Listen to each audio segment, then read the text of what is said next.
The property, cash and other belonging of a deceased person are transfer to his or her inheritors is called inheritance. यानी जो बंदा मर जाता है उसकी जो प्रॉपर्टी होती है, कैश और बाकी जो चीज़ें होती हैं वो ट्रांसफ़र की जाती है उसके इनहेरिटर्स में। इस प्रोसेस को क्या कहते हैं? इनहेरिटेंस कहते हैं। ठीक है, अब जो ये प्रोसेस होता है ट्रांसफ़र करने का, उससे पहले जो चीज़ें हमें पता होनी चाहिए वो ये है कि जो payment of loan if any against the observed, यानी अगर जो बंदा मर गया है, अगर उसने कोई कर्ज़ लिया हुआ है तो सबसे पहले उसकी प्रॉपर्टी में से हमने वो कर्ज़ अदा करना है। ठीक है, the expenditures involved incurred on his funeral, यानी जो भी अखराजात हुए हैं उसके जनाजे में, वो सारा कुछ हम लोग जो है वो उसकी जो प्रॉपर्टी, उसका जो कैश जो हमारे पास है उससे हम अदा करेंगे। और जो थर्ड पार्ट है उसकी, अगर जो बंदा मर गया है उसने अगर कोई विश, कोई इसकी विल है, उसको हमने उस कैश, उस प्रॉपर्टी से सबसे पहले फुलफ़िल करना है। उसके बाद जो अमाउंट बचेगी उससे हम जो है जो बाकी जो उसके इनहेरिटेंस होंगे उनमें वो डिस्ट्रीब्यूट करनी है। ठीक है, तो इसका हम लोग पहले एक सवाल कर लेते हैं।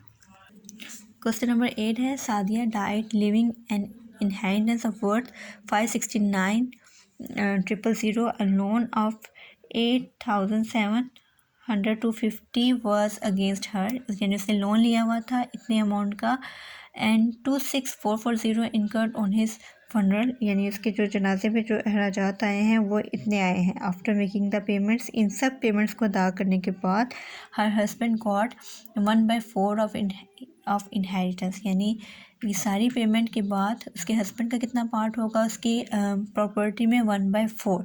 द रिमेनिंग, अब उसके बाद जो बचेगी, the remaining was divided among her 2 sons and 3 daughters, यानी उसके बाद जो पैसे बचेंगे या अमाउंट बचेगी वो उसके 2 सन्स और 3 डॉटर्स के दरमियान किस रेशो से डिवाइड होंगे? 2:1, यानी सन का पार्ट कितना होगा? 2, और डॉटर्स का कितना होगा? 1। ये 2:1 से हम लोग उनमें डिवाइड करेंगे। Find the share of each. ठीक है, अब इसको करते हैं हम। ये है क्वेश्चन नंबर 8। टोटल इनहेरिटेंस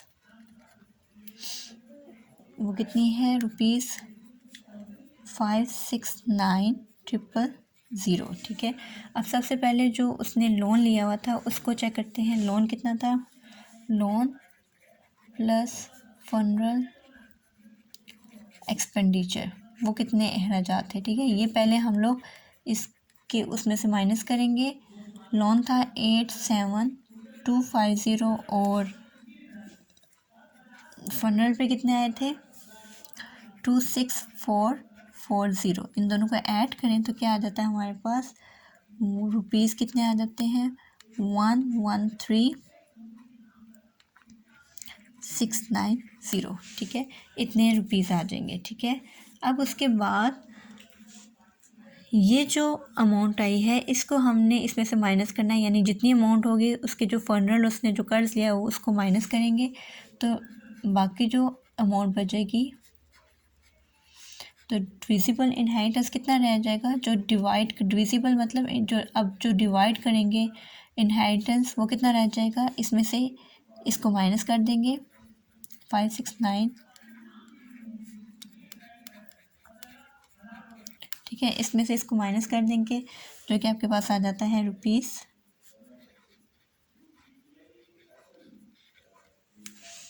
ठीक है, उसके बाद जो अमाउंट आएगी फिर क्या था? After making the payments her husband got 1/4 of inheritance. Husband का कितना अमाउंट है?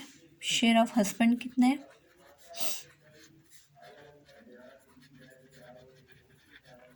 1/4 ऑफ इनहेरिटेंस, और वो कितना है हमारे पास? ये। ठीक है, तो इसको इसके साथ मल्टीप्लाई कर देते हैं और डिवाइड कर देते हैं 4 के साथ, तो हमारे पास क्या अमाउंट आ जाती है? 1/11327.5, ये हस्बैंड का शेयर आ गया। ठीक है, अब क्या है कि ये वाला हस्बैंड का शेयर आ गया है, इसका मतलब है इसमें से ये अमाउंट भी चलेगी, क्योंकि हस्बैंड को हमने उसका शेयर दे दिया, तो रिमेनिंग अमाउंट जो बचेगी वो हम फाइंड कर लेते हैं, क्योंकि उसको हमने डिस्ट्रीब्यूट करना है सन्स एंड डॉटर्स में। तो रिमेनिंग अमाउंट क्या होगी, ये जो अमाउंट थी इसमें से हमने हस्बैंड का शेयर निकाल लिया,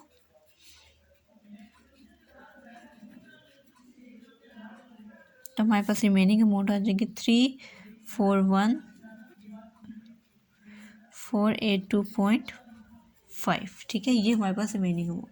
अब हमने ये जो रिमेनिंग अमाउंट है इसको डिवाइड करना है सन्स में और डॉटर्स में। ठीक है, तो रेशो फाइंड कर लेते हैं। पहले जो रेशो गिवन